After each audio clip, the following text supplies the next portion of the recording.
Assalamualaikum warahmatullahi wabarakatuh. Waalaikumsalam. Selamat sore, kami dari kelompok 5 yang pada kesempatan hari ini akan menjalankan tugas mata kuliah pengajar manajemen, yaitu mewawancarai Ketua Unit Kegiatan Mahasiswa Paduan Suara Mahasiswa Universitas Wahid Hasyim yang pada kesempatan hari ini dihadiri langsung oleh beliau Mas Aufa Ahmad Qadrunadi. Sebelumnya perkenalkan, saya Ahmad Imam Baiki dan teman saya. Perkenalkan, nama saya Raffi Adrian. Perkenalkan, nama saya Putri Rasyana. Perkenalkan, nama saya Raffi Adrian. Baik, langsung saja kita akan melakukan sesi wawancara bersama Mas Aufa. Oke, selamat sore Mas Aufa. Sore. Kami dari kelompok 5 ingin mengulik tentang organisasi UKM Paduan Suara Mahasiswa yang diketuai oleh Mas Aufa. Nah, tentunya setiap organisasi itu pasti memiliki visi dan misi. Nah, di sini saya akan kami ingin bertanya nih, visi misi apa sih yang diterapkan di UKM Paduan Suara Mahasiswa itu sendiri? Terima kasih Mas Haki. Sedikit menjelaskan tentang profil UKM Paduan Suara. Paduan Suara di Universitas Wahid Hasyim ini kita sering sebut WHJ. Kalau di organisasi kita namanya WHJ. WHJ itu namanya Wahid Hasyim Choir. Nah, Wahid Hasyim Choir ini berkecimpung di dunia seni. Kalau dibilang musik ya bisa jadi, tapi nggak pakai alat musik. Kita pakainya akapela ya, pakai kata-kata gitu dan lain sebagainya. Nah, untuk visi dan misi dari UKM Paduan Suara di Universitas Wahid Hasyim sendiri atau yang disebut UHJ, itu visinya kita menjadikan organisasi ini sebuah wadah bagi mahasiswa yang ingin mengembangkan potensinya dalam bidang seni khususnya atau olah vokal dan lain sebagainya. Untuk misi tersendiri itu menjadikan setiap mahasiswa itu mempunyai potensi yang bisa mereka kembangkan secara terus-menerus, sehingga nanti harapannya ketika sudah lulus atau keluar di dunia kerja, mereka sudah punya soft skill, punya pengalaman, punya prestasi dan lain sebagainya, seperti itu. Nah, tentunya kan di dalam organisasi pastinya ada yang namanya program. Kalau metode yang diterapkan itu untuk mensukseskan program tersebut itu apa? Untuk metodenya, kalau dibilang metode ya bisa jadi ya atau enggak ya. Kalau di UKM Paduan Suara sendiri itu setiap kita layout, itu pasti kita langsung memilih pengurus. Pengurus itu langsung kita tunjuk. Biasanya kan ada open recruitment dan sebagainya. Kalau di kepengurusan saya tahun ini, saya langsung tunjuk siapa yang kira-kira mereka itu mempunyai potensi untuk bisa bekerja sama dan bisa diandalkan gitu. Jadi langsung saya tunjuk, sehabis ditunjuk kita langsung mengadakan rapat proker selama 1 tahun. Nah, di rapat tersebut kita langsung membuat susunan kerja dari awal kepengurusan sampai akhir kepengurusan, dan itu udah tertera timelinenya. Jadi per divisi nanti ada plan tersendiri di bulan-bulan tertentu yang sudah kita sepakati bersama. Setelah kita rapat besar itu sama pembina juga, per divisi itu nanti menyerahkan prokernya ke saya.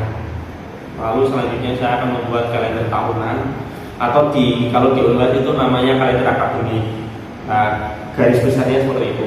Jadi nanti setiap proker saya masukkan ke kalender saya, sehingga jadilah susunan kalender Wahid Hasyim Choir dalam 1 bulan ini, dalam 1 tahun ini mau ngapain aja nanti sudah tercatat, sehingga nanti jalannya lebih jelas dan tertata gitu. Nah, untuk metodenya ya mungkin kita kerja bareng, dalam artian susah sama-sama, senang sama-sama, sedih sama-sama. Jadi kalau mereka kesulitan ya tak suruh tanya, nggak boleh kayak didiemin malah diem gitu loh. Pokoknya harus tanya, kalau kamu nggak bisa minimal tanya dan sebagainya, sehingga terciptalah nanti organisasi yang komunikatif dan lain sebagainya. Harapannya ya seperti itu. Nah, yang namanya proker itu pasti ini ada kemungkinan tidak jalan. Nah, tentunya di UKM Paduan sendiri ini bagaimana sih Mas Aufa ini memberikan tanggung jawab dan prioritas kerjanya kepada setiap divisi untuk menjalankan proker tersebut? Oke, terima kasih. Untuk proker yang tidak jalan itu bisa menjadi pertimbangan bagi kita semua. Di Padus itu ada yang namanya rapat per bulan, ada triwulan juga dan lain sebagainya. Fungsi dari rapat tersebut yaitu evaluasi dari program kerja per divisi. Contoh di bulan Januari ini ada beberapa divisi yang harus kerja, tetapi di bulan tersebut tidak jalan. Nah, itu akan kita bahas dan rapatkan di bulan berikutnya, sehingga nanti tetap terjalan meskipun waktunya telat. Gitu. Nah, Mas Alfa, kan di organisasi kan mesti ada budaya dan dinamika. Nah, yang jadi pertanyaan saya itu apa saja sih nilai-nilai yang diterapkan dalam organisasi PHC sehingga dapat mempengaruhi perilaku anggota? Nilai-nilai budaya kita ya. Banyak sih Mas sebenarnya budaya kita ya kadang buat buat foto aib orang itu jadi stiker di grup itu ada juga budayanya. Terus kita juga pakai kosakata yang lucu dan sebagainya. Cuman yang bisa mempengaruhi sikap dari anggota itu tersendiri yaitu kita menerapkan saling sapa, baik itu ketika mau latihan maupun di luar latihan. Selain itu kita juga menerapkan kayak senyum sapa ketika ingin mulai latihan. Jadi ketika ada anggota masuk di kelas kita sapa, senyum, terus salaman satu-satu. Kayak ada doa di awal. Dan itu pasti ada doa pembukaan di awal ketika mau latihan. Itu untuk sikap dan perilakunya. Banyak sebenarnya sikap bisa mendengarkan aja kayak peduli. Di UKM kita itu ada kayak perayaan kecil setiap ada yang ulang tahun. Itu sesuatu yang kecil, cuman itu bisa menjadikan adat yang mana orang tersebut merasa dihargai, sehingga terciptanya rasa kepemilikan satu sama lain gitu. Bahwasanya kamu keluarga aku ayo rayakan. Oke Mas Aufa, dalam organisasi kan pasti tidak terhindarkan itu miskomunikasi. Nah, Mas Aufa ini selaku ketua ini bagaimana sih mengatasi agar komunikasi anggota itu tetap jalan dan saling nyaman satu sama lain di UKM Paduan Suara ini?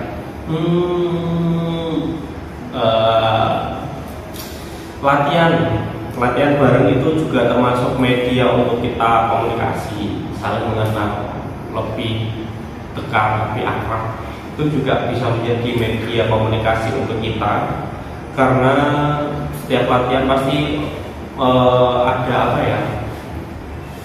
rasa happy, senang tersendiri. Jujur kayak latihan itu, misal habis ini libur weekend panjang ini kadang anak-anak udah tanya, Mas minggu depan latihan enggak? Karena bakal kangen momen-momen seperti itu, kangen leluconnya, happy bersama-sama dan lain sebagainya. Untuk media lainnya itu juga ada di WhatsApp, dan di WhatsApp itu kita setiap hari pasti on call, karena pasti ada momen lucu, ada orang yang ulang tahun terus kita mengucapkan. Apalagi di anggota Wedas Employer yang aktif untuk tahun itu ada 130-an. Jadi rame banget, banyak banget, sehingga akan tamu kadang di dalam kayak mas sampai kanca-kancaku bilang, wah tak unik kata Aufa Cafe. Padahal enggak, itu emang teman saling teman aja yang mana kita menerapkan saling sapa, saling senyum dan lain sebagainya, sehingga nanti hadapannya saling kasih, asuh dan asah. Ya saling mengasihi, saling mengasah kemampuan dan saling asuh momong gitu, sehingga tercipta organisasi yang harmonis, ada keren dan sebagainya, sehingga satu sama lain itu terikat saling merasa memiliki. Nah, selama Mas Alfa menjadi ketua WHC kan pasti kan ada beberapa misalnya konflik. Nah, dan saya tanyakan itu apa aja sih mungkin konflik yang terjadi selama itu dan bagaimana Mas Alfa menanggapi konflik tersebut? Konflik di PSM ya. Kalau dibilang ada ya nggak ada, kalau dibilang nggak ada ya tetap ada. Karena contoh konflik yang sering terjadi itu adalah kecemburuan sosial ketika mau lomba.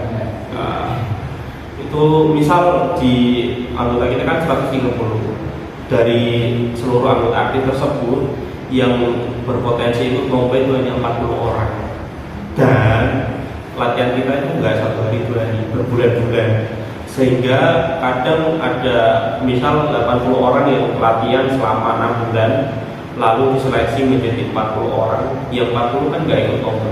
Nah, orang-orang 40 tersebut kebanyakan mereka cemburu sosial, kayak aku selatihan kok gak ikut lomba, terus fungsiku apa gitu. Mereka berpikir seperti itu, terus fungsiku latihan selama ini buat apa gitu. Padahal mereka latihan itu pasti nggak rugi, tetap ada untungnya. Dan untuk mengatasi hal tersebut, saya sudah menyiapkan beberapa cabang lomba yang mana bisa diikuti oleh mereka. Tapi terkadang dari pemikiran mereka yang di luar overthinking sering gitu, sehingga mereka harus beban bising. Lalu yang terjadi ya aku semelok lomba ini, minta daftar ke lomba tapi wongnya ra ono gitu loh. Sehingga yang melu lomba ya wong sing aktif di awal tadi yang kepilih tadi. Itu yang pertama. Yang kedua, kadang sering terjadi yaitu ya kecemburuan sosial juga. Contoh keluar sama anggota pengurus terus upload foto, sehingga yang anggota lain komen, Mas kamu gak dijak gitu. Sebagai ketua kadang kayak berat, padahal upload momen, cuman kok kayak kadang ada yang pengen dijak dan lain sebagainya gitu. Itu aja sih, selebihnya kayak gak pernah ada kayak tukaran. Ya, sangat sejahtera. Soalnya kayaknya kalau dilihat tuh WHC ini organisasi yang sangat positif pers, kemudian juga berprestasi. Alhamdulillah. Kemudian selanjutnya saya ingin bertanya nih Mas tentang perencanaan dan pengelolaan sumber daya di organisasi WHC ini. Bagaimana sih proses seleksi yang dilakukan kepada calon anggota baru di UKM Paduan Suara Mahasiswa ini? Pertanyaan yang cukup menarik. Di PSM ini kita kalau oprek atau open recruitment itu biasanya setahun sekali ketika PKKMB, dan kebetulan tahun ini udah beberapa kali karena kebutuhan lomba. Contoh kemarin pas lomba di Manado kita nyari suara cowok yang tinggi, karena di paduan suara di WHC ini jujur kekurangan cowok, karena kayak minat mereka untuk mencoba di organisasi itu kayak minim gitu loh. Beda sama cewek yang kayak coba mau nyoba, sedangkan yang cowok itu kadang mereka nggak mau nyoba, sehingga kita kemarin inisiatif nyari anggota lain gitu. Nah kemarin juga sempat 2 minggu yang lalu kita juga nyari anggota buat tenor lagi ya, karena tiap lomba hilang wongnya, jadi harus mulai dari nol. Kemarin udah dapat 5 atau 6. Ini persiapan lomba untuk tahun depan di Malaysia. Nah rencananya kita nyari tenor banyak-banyaknya, cuma kemarin baru dapat 5. Nah untuk sistem pengembangan SDM di WHC itu kita open recruitment-nya ya setiap 1 tahun sekali. Dan setiap orang yang daftar pasti kita seleksi dan pertimbangkan. Enggak serta-merta suara mereka elek, jelek, gak bisa nyanyi terus kita tolak, enggak. Tetap kita jadi bahan pertimbangan baik dari segi dia kemampuan, terus interview, terus kemauan dia. Karena yang kita butuhkan di dalam BSM One Internship Choir ini adalah orang-orang yang komitmen sebenarnya, bukan orang-orang yang mempunyai skill dan lain sebagainya, bukan. Skill itu bisa diasah, dengan komitmen orang-orang beda-beda. Itu yang menjadi masalah terberat di pikiran. Kadang menyatukan 130 untuk menjadi satu kepala itu sangat sulit, sehingga kadang banyak perbedaan, banyak banyak kemauan dari setiap kepala, ya seperti itu. Jadi kita istilahnya nanti diseleksi setiap PKKMB, di situ kita tampung, kita latihan bareng tersebut. Kita tahun kemarin 2023 sama 2024 hampir 90% itu menerima anggota yang daftar. Karena setelah saya lihat-lihat, setiap orang itu bisa berkembang sesuai kemauan dan komitmen mereka gitu. Padahal awal mula seleksi PSM itu ketat banget, baik wong itu bisa nyanyi, bisa nada dan sebagainya. Tapi setelah berjalannya waktu, saya berkembang 2 tahun, 3 tahun di PSM, itu melihat banyak keunikan dari setiap orang, sehingga pada tahun lalu dan tahun 2022 kita mengambil sikap yowes daftar diterima saja. Nanti kita belajar sama-sama, dikembangkan sama-sama gitu, sehingga nanti dia bakal nagel maju, ayo enggak ya udah gitu. Itu aja. Di sini kan di organisasi juga ada makanan dan kelompok. Nah, di sini apa saja hambatan yang dialami UKM tersebut sehari-hari? Apa ya nak sehari-hari? Kita latihannya per minggu sehari. Tantangan dalam organisasi, administrasi atau apa? Struktur Ya, struktural dalam organisasi paduan suara ini. Kalau hambatannya nggak ada ya, mungkin kayak satu sama dalam pengurus. Iya. Nah, dalam pengurus mungkin kurangnya kerjasama, terus inovatif dari setiap individu. Pengenku dari saya pribadi itu setiap orang harus berpendapat, sehingga dia punya inisiatif lain untuk melakukan pekerjaan tersebut. Enggak kok kayak masih program sehingga aku jelaskan baru dijalankan, bener dijalankan, cuman kan kesannya nanti aku kayak merita mempekerjakan dia, memanfaatkannya. Padahal enggak. Padahal saya tak ingin itu kamu punya inovatif pemikiran ide apa, tolong disampaikan di pengurus, di forum, nanti kita jalani bersama, sehingga misalkan ide tersebut dalam artian kurang tepat atau apa, pasti bakal diperbaiki. Saya tak ingin ini gitu, setiap pengurus harus berpendapat. Tapi untuk kendala saat ini mungkin dari pengurus karena masih banyak yang baru ya, jadi mereka belum tahu arah dan konsep PSM untuk 1 tahun ke depan itu kayak gimana, sehingga masih banyak yang bertanya, masih kayak piye. Meskipun itu dikerjakan, cuman kan alangkah baiknya kamu inovatif, berpikir sendiri, enaknya mau kayak gimana, nanti tinggal dikembangin bareng-bareng gitu. Sehingga nanti aku tinggal ngembangin, melihat proses mereka dan sebagainya. Untuk komunikasi udah bagus, udah oke, dan kerjasamanya udah mulai kelihatan kayak saling support satu sama lain, saling bantu, saling peduli.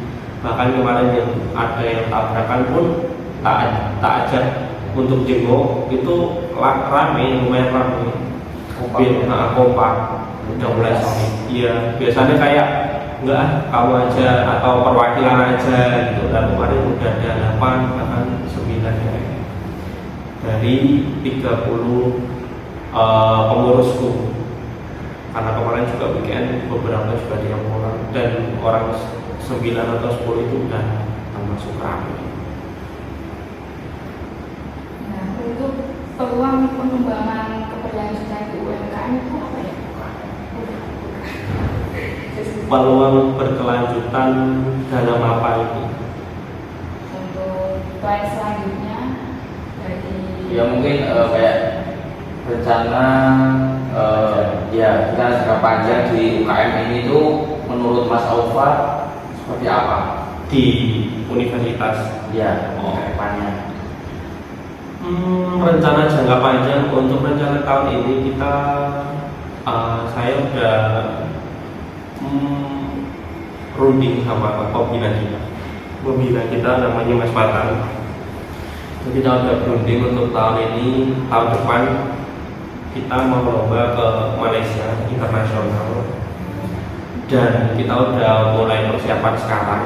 Dana pun udah ada sekitar 350 juta itu udah tersedia, tinggal nanti iuran per orang, terus sponsorship dan lain sebagainya.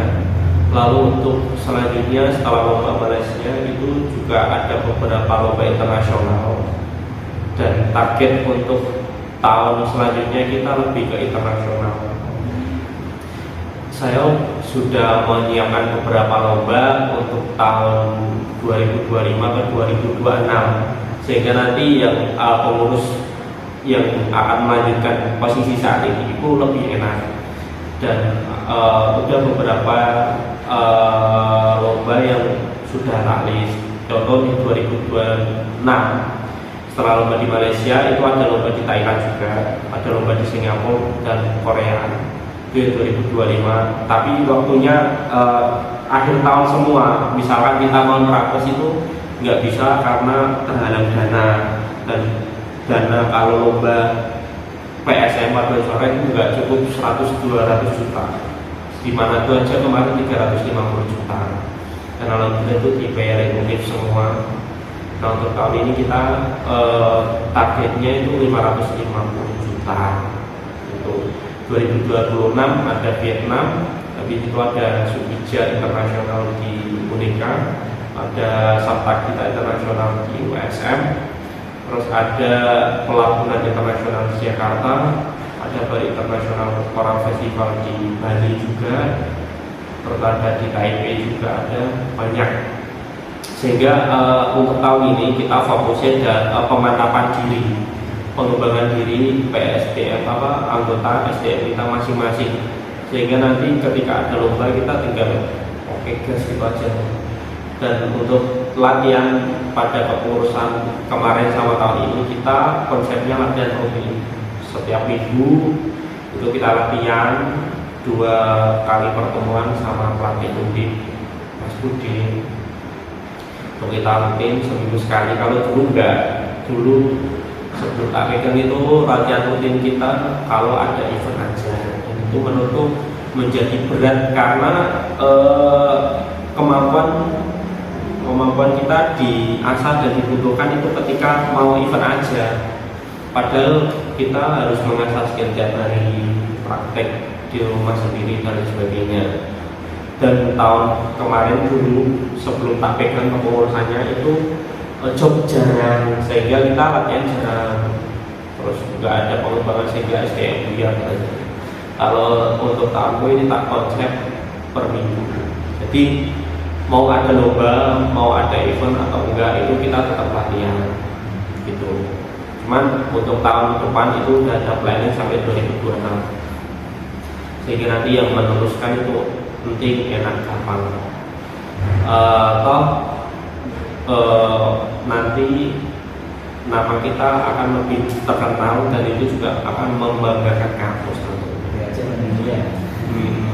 Nah, yang menarik sekali. Nah, ini kan rencana panjang banget nih Mas sampai 2026. Nah, Mas Aufa ini selaku ketuanya, bagaimana sih strategi untuk memotivasi para anggota di UKM ini? Kalau untuk motivasinya nggak ada sih. saya lebih kayak ingin mencerminkan memperbaiki diri sendiri sehingga layak untuk bisa ditiru gitu loh. Kayak percuma kayak sering motivasi orang, sering ngomongin kayak kamu harus gini, kamu harus gini, tapi tindakan kita lain gitu. Lebih mencontohkan. Mencontohkan kayak ayo latihan rutin, ayo latihan tepat waktu. Makanya dengan contoh tersebut mereka itu secara tidak langsung akan tertiru. Kayak ayo kayak kita kan latihan aja jam 3, terus aku ngepak di kelas, terus latihan. Pasti mereka kayak, oh mas Alfa di kelas bedanya ketika aku sering telat mau foto, terus latihan jangan telat. Lalu mas Alfa ini telat, ini telat. Jadi lebih ke diri sendiri. Ketika diri kita wis baik, mencerminkan api, insya Allah nanti teman-teman akan ngikut. Itu aja sih, nggak ada motivasi.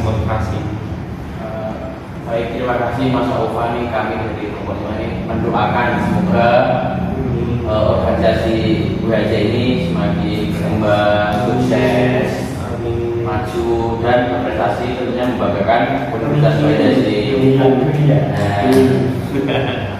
Oke, kami ucapkan terima kasih juga kepada Mas Aufa. Saya mewakili teman-teman atas waktunya dan sudah rela-rela jauh dari Gunung Pati turun ke Sampangan hanya untuk bertemu dengan kami. Kami ucapkan terima kasih. Kami sekali lagi kami doakan semoga UHJ yang dipimpin oleh Mas Aufa ini semakin maju, ya, semakin berprestasi.